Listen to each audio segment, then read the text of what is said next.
अश्वक्रान्ते रथक्रान्ते विष्णुक्रान्ते वसुन्धरे उदधृतापि धरोहिं कृष्णेन शतबाहुना मृत्तिके हर मे पापं यन्मया पूर्व संचितं त्वया हतेन पापेन गच्छामि परमां गतिम।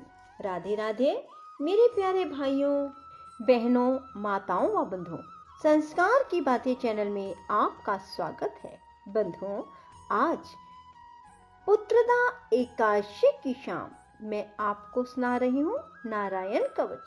बंधुओं, हर मनुष्य को पुत्रदा एकादशी की शाम नारायण कवच अवश्य सुनना चाहिए, क्योंकि श्री नारायण अपने भक्तों की कवच के रूप में हर पल रक्षा करते हैं।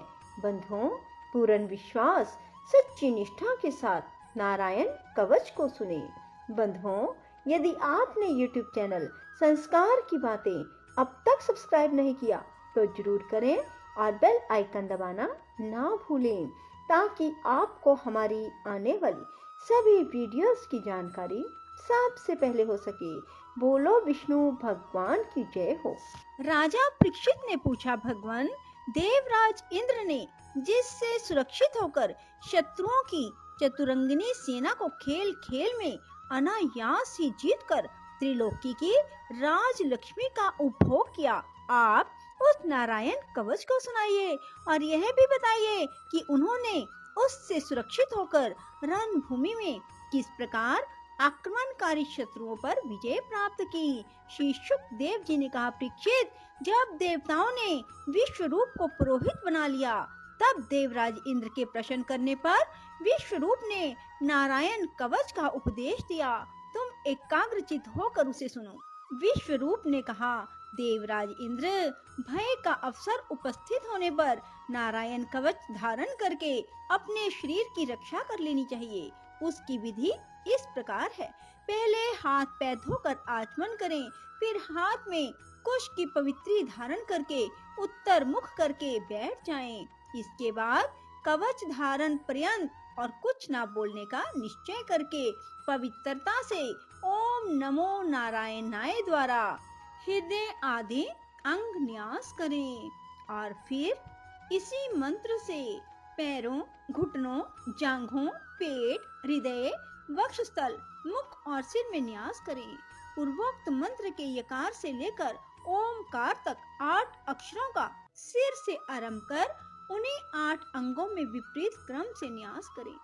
इसके बाद ओम विष्णवे नमः इस मंत्र के पहले अक्षर ओम का हृदय में, वी का ब्रह्मरंध्र में और श का भौहों के बीच में, न का चोटी में, वे का दोनों नेत्रों और न का शरीर की सब गांठों में न्यास करें। इसके बाद ओम म अस्त्राय फट कहकर दिग्बंध करें।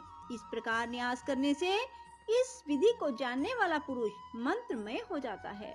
इसके बाद समग्र ऐश्वर्य, यश, धर्म, लक्ष्मी, ज्ञान, वैराग्य से परिपूर्ण इष्ट देव भगवान का ध्यान करें और अपने को भी तद्रूप ही चिंतन करें। इसके बाद विद्या, तेज और तप स्वरूप इस कवच का पाठ करें। भगवान श्री हरि गरुड़ जी के पीठ पर अपने चरण कमल रखे हुए हैं। अनिमा आदि 8 सिद्धियां उनकी सेवा कर रही हैं।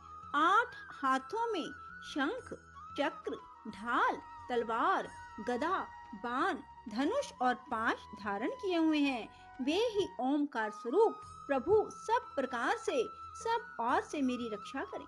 मत्स्य मूर्ति भगवान जल के भीतर जल जंतुओं से, वरुण के पास से मेरी रक्षा करें। माया से ब्रह्मचारी रूप धारण करने वाले वामन भगवान स्थल पर और विश्वरूप श्री त्रिविक्रम भगवान आकाश से मेरी रक्षा करें। जिनके घोर अट्टहास करने पर सब दिशाएं गूंज उठी थी। गर्भवती दैत्य पत्नियों के गर्भ गिर गए थे। वे दैत्य युद्धपतियों के शत्रु भगवान नरसिंह किले, जंगल, रणभूमि आदि विकट स्थलों में मेरी रक्षा करें। अपनी दाढ़ों पर पृथ्वी को उठा लेने वाले यज्ञ मूर्ति वराह भगवान मार्ग में, परशुराम जी पर्वतों के शिखरों पर और लक्ष्मण जी के सहित भरत के बड़े भाई भगवान रामचंद्र प्रवास के समय मेरी रक्षा करें। भगवान नारायण मारण, मोहन आदि भयंकर अभिचारों और सब प्रकार के प्रमादों से मेरी रक्षा करें। ऋषि श्रेष्ठ नर गर्भ से, योगेश्वर भगवान दत्तात्रेय योग के विघ्नों से और त्रिगुणाधिपति भगवान कपिल करम बंधन से मेरी रक्षा करें। परम ऋषि सनत कुमार कामदेव से, हयग्रीव भगवान मार्ग में चलते समय देव मूर्तियों को नमस्कार आदि ना करने के अपराध से, देव ऋषि नारद सेवा अपराधों से और भगवान कच्छप सब प्रकार के नरकों से मेरी रक्षा करें। भगवान धन्वंतरी कुपथ्य से, जितेंद्र भगवान ऋषभदेव सुख दुख आदि भयदायक द्वंद्वों से, यज्ञ भगवान लोकापवाद से, बलराम जी मनुष्यकृत कष्टों से और श्री शेष जी क्रोधवश नामक सर्पों के गणों से मेरी रक्षा करें। भगवान श्री कृष्ण द्वैपायन व्यास जी अज्ञान से, बुद्धदेव पाखंडियों से, प्रमाद से मेरी रक्षा करें। धर्म रक्षा करने वाले महान अवतार धारण करने वाले भगवान कलिक पाप बहुल कलिकाल के दोषों से मेरी रक्षा करें। प्रातः काल भगवान केशव अपनी गदा लेकर, कुछ दिन चढ़ जाने पर भगवान गोविंद अपनी बांसुरी लेकर, दोपहर के पहले भगवान नारायण अपनी तीक्ष्ण शक्ति लेकर और दोपहर को भगवान विष्णु चक्रराज सुदर्शन लेकर मेरी रक्षा करें। तीसरे पहर में भगवान मधुसूदन अपना प्रचंड धनुष लेकर मेरी रक्षा करें। सायंकाल में ब्रह्मा आदि त्रिमूर्तिधारी माधव, सूर्यास्त के बाद ऋषिकेश, अर्धरात्रि के पूर्व तथा अर्धरात्रि के समय अकेले भगवान पद्मनाभ मेरी रक्षा करें। रात्रि के पिछले पहर में श्री वत्सलांचन श्री हरि, उषा काल में खड़गधारी भगवान जनार्दन, सूर्योदय से पूर्व श्री दामोदर और संपूर्ण संध्याओं में काल मूर्ति भगवान विश्वेश्वर मेरी रक्षा करें। सुदर्शन आपका आकार चक्र की तरह है।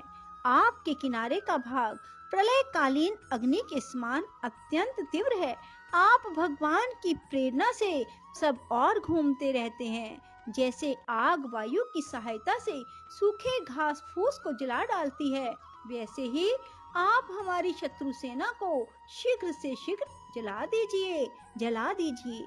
कोमुद की गदा आपसे छूटने वाली चिंगारियों का स्पर्श वृक्ष के समान असह है। आप भगवान अजित की प्रिया है और मैं उनका सेवक हूँ, इसलिए आप कुष्मांड, विनायक, यक्ष, राक्षस, भूत और प्रेत आदि ग्रहों को अभी कुचल डालिए, मेरे शत्रुओं को चूर चूर कर दीजिए। शंख श्रेष्ठ आप भगवान श्री कृष्ण के फूंकने से भयंकर शब्द करके मेरे शत्रुओं का दिल दहला दीजिए एवं यातुधान, प्रमद, प्रेत, मातृका, पिशाच, ब्रह्म राक्षस आदि भयावने प्राणियों को यहाँ से तुरंत भगा दीजिए। भगवान की श्रेष्ठ तलवार आपकी धार बहुत तीक्ष्ण है। आप भगवान की प्रेरणा से मेरे शत्रुओं को छिन्न भिन्न कर दीजिए। भगवान की प्यारी ढाल आप में सैकड़ों चंद्राकार मंडल है।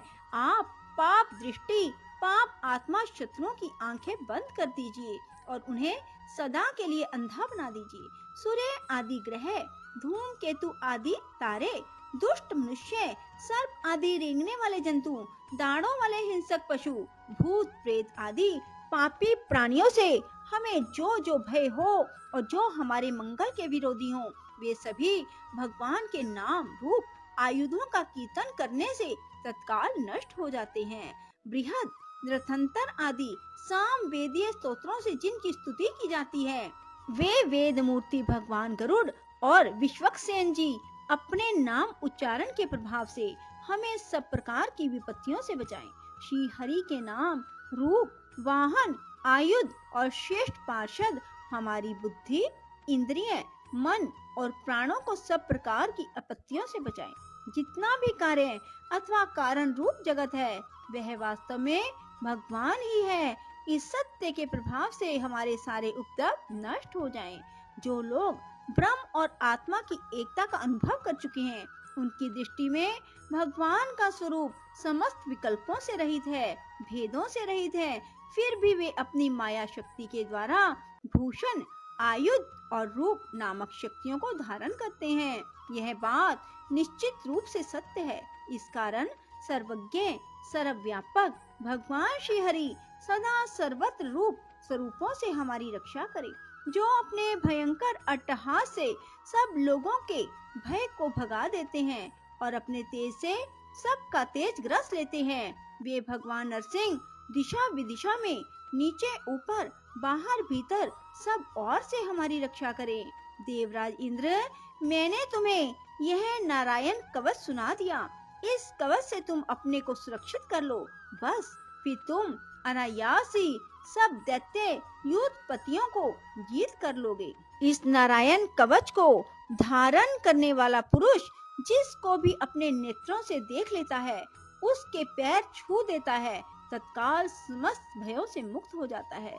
जो इस वैष्णवी विद्या को धारण कर लेता है, उसे राजा, डाकू, प्रेत, पिशाच आदि और बाघ आदि हिंसक जीवों में किसी प्रकार का भय नहीं होता। देवराज, प्राचीन काल की बात है, एक कौशिक गोत्री ब्राह्मण ने इस विद्या को धारण करके योग धारणा से अपना शरीर मरुभूमि में त्याग दिया। जहाँ उस ब्राह्मण का शरीर पड़ा था, उसके ऊपर से एक दिन गंधर्वराज चित्ररथ अपनी स्त्रियों के साथ विमान पर बैठकर निकले। वहां जाते ही वे नीचे की ओर सिर किए विमान सहित आकाश से पृथ्वी पर गिर पड़े। इस घटना से उनके आश्चर्य की सीमा न रही। जब उन्हें बालखिल्य मुनियों ने बतलाया कि यह नारायण कवच धारण करने का प्रभाव है, तब उन्होंने उस ब्राह्मण देव की हड्डियों को ले जाकर पूर्व वाहिनी सरस्वती नदी में प्रवाहित कर दिया और फिर स्नान करके अपने लोक को चले गए। श्री सुखदेव जी कहते हैं, परीक्षित, जो पुरुष इस नारायण कवच को समय पर सुनता है, जो आदर पूर्वक इसे धारण करता है, उसके सामने सभी प्राणी आदर से झुक जाते हैं और वह सब प्रकार के भयों से मुक्त हो जाता है। परीक्षित, शतकर्तु इंद्र ने आचार्य विश्वरूप जी से यह वैष्णवी विद्या प्राप्त करके रणभूमि में असुरों को जीत लिया और वे त्रैलोक्य लक्ष्मी का उपभोग करने लगे। बोलो श्री विष्णु भगवान की जय हो। राधे राधे, जय श्री कृष्णा। बंधुओं, यदि आपको हमारी वीडियो पसंद आए तो इसे लाइक करें और शेयर भी जरूर करें। धन्यवाद।